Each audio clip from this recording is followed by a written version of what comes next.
नक्सली क्या कहिए, वो गुंडों क्रिमिनलों का गिरोह था जी। वर्ष 1984 में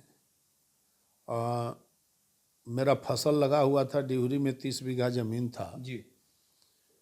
तो फसल को रोक दिया काटने से। ये मतलब जिस घर भूमिहारों का टारगेट नक्सली कर रहा है बिहार में। नहीं, बिहार में करता था, आज नहीं कर रहा है। आज तो नीतीश कुमार के राज में जी। ये संभव ही नहीं है। नमस्कार, आप देख रहे हैं लाइव सिटीज। मैं हूं आपके साथ सौरभ राज। मेरे साथ गोह के पूर्व विधायक डॉक्टर रणविजय सिंह हैं। इनसे बात करेंगे। इनके साथ फिर से नक्सलियों ने वही लड़ाई शुरू कर दी है जो दशकों पहले हुआ करती थी। रणविजय जी, फिर से नक्सली आपको धमकी दे रहे हैं, पुराने दिन को याद करवा रहे हैं। क्या सोच रहे हैं इसके ऊपर आप? इसमें कोई सोचने की नई बात नहीं है जी। इसलिए कि ये तो बहुत पुरानी कहावत है और पुरानी कहानी भी है। कहानी है तब से कि जब मैं स्टूडेंट था। जी। 1980 में मैं पीजी का स्टूडेंट था। मगध विश्वविद्यालय के हॉस्टल में रहता था। उस समय कोंच के, गया जिले के कोंच में एक सकलदेव सिंह की हत्या हुई थी। जी। पूरे जिला आंदोलित हो गया था और बहुत निर्मम तरीके से दिन में ही उनकी हत्या हो गई थी 1980 में। पूरे स्टूडेंट का टीम लेकर हम लोग देखने गए थे और बहुत आक्रोश में लोग लौटा था। उसके बाद नक्सली लोग जो मारने वाले उनको थे, उन लोगों ने, माने नक्सली क्या कहिए, वो गुंडों क्रिमिनलों का गिरोह था। जी। और वो गिरोह फिर हमरे कोंच और गोह का सरहदी गांव में रहा है। हमरे गांव के एक आदमी को मारने का वो टारगेट किए और सकलदेव सिंह के मरने के बाद दिग्घी गांव में 3-4 व्यक्तियों की हत्या हो गई थी। वहाँ के एक बड़े प्रतिष्ठित व्यक्ति थे, ईश्वरी बाबू। जी। लास्ट में उनकी भी हत्या हो गई थी। रामजन्म सिंह की हत्या हुई थी। 3-4 व्यक्तियों को मार दिया। उसके बाद मेरे गांव में एक कामेश्वर सिंह पहलवान हुआ करते थे, उन पर पर्चा उर्चा साटा। पहले सारी गांव चुप था, लेकिन जब गांव के लोग पहरा उहरा देने लगे रात में सुरक्षा के लिए, तो गांव में पूरा मजदूर हड़ताल करा दिया और उस सामाजिक लड़ाई पर उतर गया, एक जाति विशेष के खिलाफ। जी। तो उसमें फिर हम लोग चूँकि नेतृत्व का, स्टूडेंट में भी नेतृत्व का काम करते थे, हम लोग गांव आ गए और आते जाते रहते थे, इसलिए उसमें मुखर होकर हमने भाग लिया। परिणाम स्वरूप 29 जुलाई 81 को जी। मेरे गांव पर दिन में ही 500 की संख्या में उग्रवादी लोग चढ़ गए जमीन कब्जा करने के लिए। दोनों तरफ से गोली चली, मार खा के वो लोग भागे। उसके बाद वहाँ से जाने के बाद कुछ एक हफ्ता बाद ही 29 जुलाई 81 को मेरे गांव में गोली चली थी और अगस्त 7 या 8 तारीख को कोंच थाना के तड़ारी में एक किसान के ज़मीन को लोग कब्जा करने गया, जहां एक फौजी था जो गोली चलाया और 7 नक्सली मारे गए। एक तरह से उनकी कमर टूट गई उस समय, लेकिन वो लोग अपना एक्टिविटीज जारी रखे। उसके बाद मेरे ज़मीन पर डिहरी में लोग बैंड कर दिया। डिहरी, दरियापुर, कई गांव में हम लोग का ज़मीन था जिस पर लाल झंडा गाड़ के प्रतिबंध लगाया। प्रतिबंध हम लोग नहीं माने, खेती करते रहे। तो वर्ष 1984 में मेरा फसल लगा हुआ था डिहरी में, 30 बीघा जमीन था। जी। तो फसल को रोक दिया काटने से। तो हमारे गांव के वही कामेश्वर सिंह जिनको टारगेट किया था, और मेरे पिताजी और 1-2 आदमी, एक बालचंद यादव थे, एक कपिल देव सिंह मेरे बराहिल थे, फसल कटवा के लौट रहे थे। तो रास्ते में उन पर गोली चलाया और बमबाजी किया, जिसमें कामेश्वर सिंह बुरी तरह से जख्मी हो गए। मेरे पिताजी को भी बम का छींटा पैर में लगा था और बाकी लोग भाग के जान बचाया। उसमें केस नंबर 2484 दर्ज हुआ, जो न्यायालय में लंबित था बहुत दिनों तक, गवाही उवाही भी हम लोग दिए थे। क्रमबद्ध ये लड़ाई चली। उसके बाद वो लोग कुछ दिन तक शांत रहा। फिर वर्ष 1990 में, और इस बीच कई घटनाएं गोह क्षेत्र में हो गई नक्सलियों के साथ। नक्सलियों के द्वारा। माने आम आदमी का वजूद यही था कि जो जहाँ पाता था, जैसे प्रसिद्ध सिंह की हत्या हो गई दुल्हबीघा नहर पर, अखबारी के 2 आदमियों की हत्या हो गई, ये सब नक्सलियों के द्वारा हत्या हुई। नक्सलियों के द्वारा हत्या हुई, और सिर्फ एक जाति को टारगेट करके हत्या हुई, भूमियारों की। और उसमें मारे गए प्रसिद्ध सिंह जलालपुर के, फिर दाऊदपुर के 3-4 आदमी नहर के पानी देखने आए थे, उनको दुल्हबीघा नहर पर पकड़ के मार दिया गया। उसके बाद फाग के रामचंद्र बाबू मारे गए थे, दादर के राधेश्याम बाबू मारे गए, सिंहाड़ी के एक पुलिस इंस्पेक्टर थे से मारे गए, नारायण बाबू मारे गए परासी के, आपके राधेश्याम बाबू गंगटी मारे गए, अचकी बालकेश्वर बाबू मारे गए। इन बातों को लेकर एक बड़ा ही माने लगता था कि जीना बेकार है उस समय, और हम लोगों ने संकल्पित होकर इसका विरोध शुरू किया, नक्सलियों का। और जब विरोध शुरू किया तो आम जन पर जो अत्याचार था वो तो रुक गया, माने हत्याओं का दौर रुक गया जी। लेकिन मैं टारगेट हो गया, और पूरी लड़ाई जो सामाजिक रूप से थी वो केंद्रित होकर मेरे खिलाफ आ गई। रणविजय सिंह के विरुद्ध पूरा नक्सली खड़ा हो गया जी। और उसके बाद षड्यंत्र करके हमारे गांव के ही कुछ लोगों को तोड़कर जी, वही कामेश्वर सिंह जिनके चलते ये लड़ाई बढ़ी थी, उन्हीं को मिला लिया वो लोग, वो सरेंडर कर गए। और मेरे ऊपर 90 में गोली चलाया नक्सली गांव में ही। हम गांव से बाहर घूमने गए थे, पीछे से हम पर गोली चला दिया गया। बाद में गोलीबारी, हमारे गांव के लोग भी दौड़े, परिवार के लोग, फायरिंग वूरिंग हुआ। उसमें एक आदमी को हम लोग पकड़े भी, लेकिन मारे नहीं, पुलिस को हैंड ओवर कर दिया, जिसका 164 भी कोर्ट में हुआ। तो उसने सारा भेद बताया कि कैसे कैसे षड्यंत्र हुआ।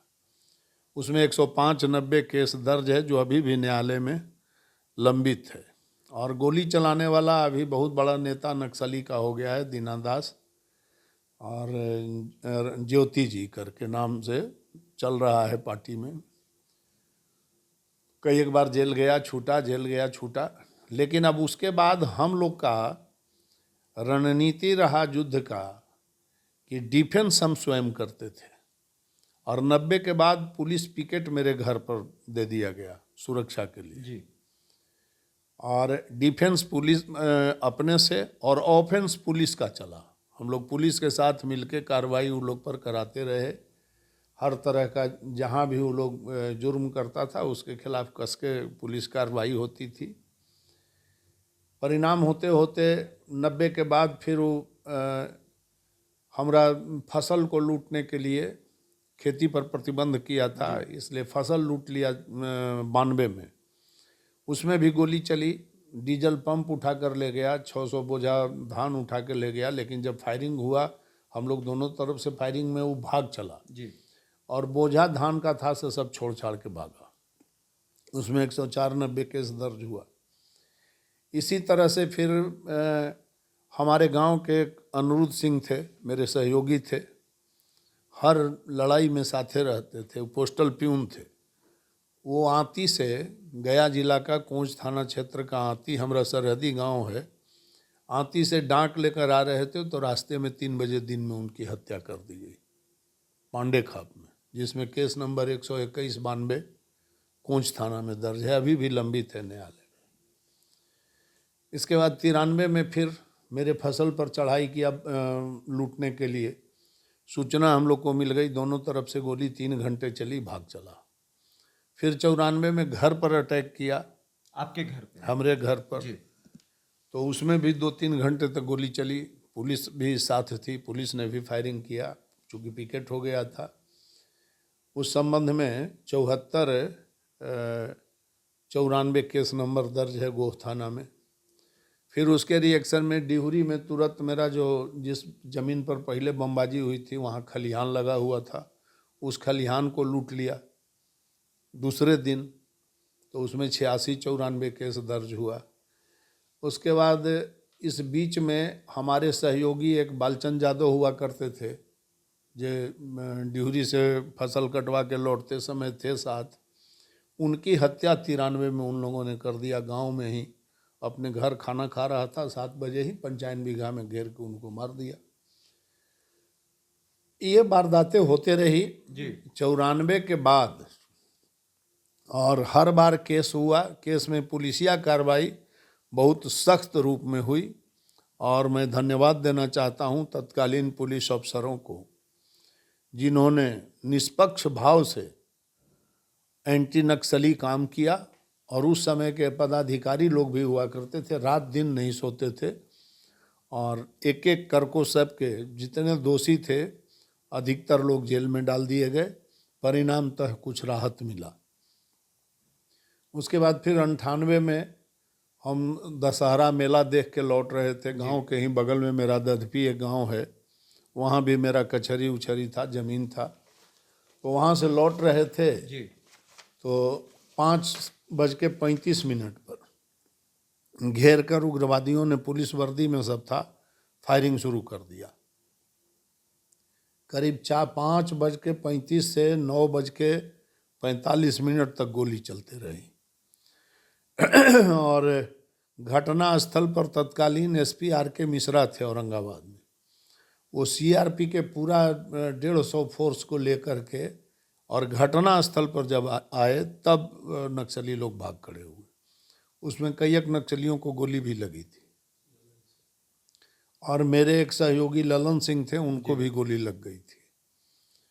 बाद में 18 घंटा तक एसपी वहीं बैठे रह गए थे मेरे गांव में, और पूरे इलाके को छान मारे थे। उसमें हालांकि कोई पकड़ा नहीं गया, लेकिन मेहनत बहुत किए थे। बाद में फिर एक एक करके सब लोग धराए। 98 के बाद ये क्रम लगभग शांत रहा। फिर 2005 में हम चुनाव लड़े। जी। चुनाव में षड्यंत्र के तहत एक बूथ लूटने के नाम का हल्ला करके हमको हसनपुर बूथ पर बुला लिया गया, और वहाँ भी मेरे ऊपर अटैक किया गया। उस अटैक में भी अंगरक्षकों के सहयोग से हम बाल बाल बच गए, और उन लोगों ने गोली चलाई जिसके बदौलत एक आदमी की हत्या हो गई। उन्हीं के एक आदमी की हत्या हुई। उस केस में हमको फंसा दिया। केस दोनों तरफ से हुई। हमने 705 केस किया था, और हमरे ऊपर भी अंततः हम न्यायालय से बरी हुए, और मारने वाला जो रियल आदमी था उसको आजीवन कारावास हुआ, जो जेल से अभी भी है शायद, या क्या, फिर बाद में पता नहीं है। तो 5 के बाद फिर ये क्रम, जब मैं विधायक बन गया जी। तो उसके बाद ये 3 फरवरी की घटना है, 3 फरवरी 2005 के। और चुनाव के बाद मेरे घर से पुलिस पिकेट हटा दिया गया एक षड्यंत्र के तहत। जी। और घटने के बाद मात्र 1 सप्ताह के बाद 3 से लेकर 12 तारीख को मेरे घर पर रात्रि में अटैक हो गया। चूँकि पुलिस पिकेट हटी थी इसलिए हम सावधान थे। हम भी अपने 10-5 आदमियों को वहाँ सुरक्षा के लिए रखे हुए थे। परिणाम तक 4-5 घंटे तक गोली चली, 10:30 से लेके 3:30 तक, और सफल वो लोग नहीं हो सके। लैंड माइन्स भी ब्लास्ट किए, जिसमें 1305 केस नंबर आज भी न्यायालय में लंबित है। उसके बाद फिर कुछ दिन तक शांत रहा। फिर 12-13 में हमारे ज़मीन पर पुनः प्रतिबंध डिहरी में लगाया, झंडा गाड़ के, कि नहीं जोतेगा कोई भी, इनके ज़मीन को न जोते, न कोई मजदूरी करे। लेकिन न किसान लोग माने, न मजदूर लोग माने। काम मेरा चलते रहा। उसके बाद फिर अभी ये शुरुआत हुआ है। तो जब जब उन लोग को मौका मिलता है जी। और ये समझते हैं कि हमारा दुकान अब बंद हो रहा है, तो अपनी साख बचाने के लिए उन लोग को एक ही मुद्दा मिलता है कि रणविजय सिंह का विरोध करो, तो लोग समझेगा कि जब इनके विरोध हुई थी तो भाई हमने तो सरेंडर कर जा, का करबा। यही हाल है। ये लोग आपको तो जान से मारने की धमकी दी गई है। धमकी दी गई है, जान से मारने का प्रयास भी किया गया है, तो मौत उनके हाथ में नहीं न है। मौत तो तय करने वाला कोई ऊपर वाला बैठा हुआ नियंता है। डर नहीं लग रहा है उन लोगों कुछ नहीं, कभी डर तो यार ठठेरा घर के बिलाई ठक ठक से डराई। नहीं सुने हैं वो कहावत देहात में कि ठठेरा घर में अगर बिलाई रहता है वो दिन भर ठक ठक से डराएगा तो वो तो रहबे नहीं करेगा। तो ऐसे जहाँ पर हम पैदा लिए, जहाँ पर हम हैं, अगर डरने लगेंगे तो सब छोड़ के हमको भाग जाना पड़ेगा। तो ये कहानी तो 80 से लेके आज 2023 हो गया जी। तो 43 बरस से चल रहा है। पूरी जवानी लड़ते 24 बरस की आयु से शुरू किए थे, आज 65 बरस हो रहा है। तभी भी लड़िएगा आप? एकदम लड़ेंगे, निश्चित लड़ेंगे, किसी भी मूल्य पर पीछे नहीं हटेंगे जब तक सांस है। इन गुंडों के सामने मैं हथियार नहीं रख सकता हूँ, क्योंकि ये शांत हुए थे तब जब सरकार के विकास कार्यों का इतना प्रभाव पड़ा था कि इनको बंदूक ढोने वाले कंधे नहीं मिल रहे थे, कोई घर में रखता नहीं था। अभी फिर ये लोग चाह रहे हैं, वातावरण कुछ बदला है, कुछ परिस्थितियां बदली है, तो इनको लग रहा है कि फिर मेरे लिए उपजाऊ जमीन उपलब्ध हो जाएगा। वो संभव नहीं है। बिहार में अब ये संभव नहीं है। अब जातीय खेती नहीं हो सकती है जी। और वो युग समाप्त हो गया। इसलिए चंद गुंडे हैं, इनका कोई विसात नहीं है और पुलिस बहुत सक्रिय है। इनका कुछ चलने उलने वाला नहीं। अब हम लोग को लड़ने की कहाँ जरूरत पड़ेगी, अब तो इसके लिए पुलिस काफ़ी है। लेकिन उसके बावजूद भी नक्सलियों के द्वारा आपके ऊपर लगातार लेटर लिख करके अटैक करना, ऐसा लग रहा है कि रणविजय सिंह को डराने की कोशिश की जा रही है। भाई रणविजय सिंह को तो जानता है कि नहीं डरेंगे। आप नहीं डरिएगा ना वो नक्सली लोग भी जानते हैं, न उनका कुछ बल बढ़ गया है, न मेरी कुछ ताकत छीन हुई है। ये मैं पहले भी कहा था। आज कमजोर नहीं हुए हैं? कोई कमजोर नहीं हूँ, आज तो मैं और मजबूत हुआ हूँ। कमजोर कैसे हो जाएंगे? लेकिन वो जानते हैं कि इनका विरोध करेंगे, उसका असर साइकोलॉजिकल प्रेशर वो समाज के दूसरे लोगों पर देना चाहते हैं, इसलिए मेरा विरोध कर रहे हैं। और हमको बाल बांका उनसे नहीं होगा, कुछ नहीं बिगाड़ सकेंगे। कुछ नहीं हो बिगाड़ कुछ नहीं बिगाड़ सकेंगे। जब इतने दिनों में नहीं बिगाड़ सके जी। तब तो हम अमर होके नहीं आए हैं।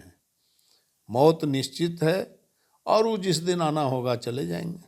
लेकिन आप सरेंडर नहीं कीजिएगा कभी नक्सलियों के नहीं, सामने। कभी नहीं, कभी नहीं। न मैं करूंगा न मेरे बाल बच्चे करेंगे।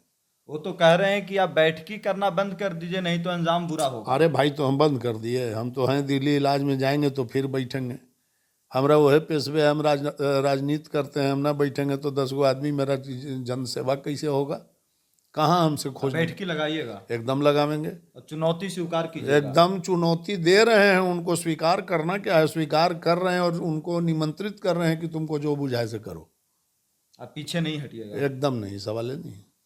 महागठबंधन की सरकार, ये कहा जा रहा है कि नीतीश कुमार तो नक्सली को खत्म करे, तो फिर ये सब आ कहां से रहा है? खत्म तो हो ही गया। हम तो कहाँ कह रहे हैं कि नक्सली है। ये तो थोड़ा बहुत गुंडों का गिरोह है, जिनका दुकान जब बंद हो जाता है, जी।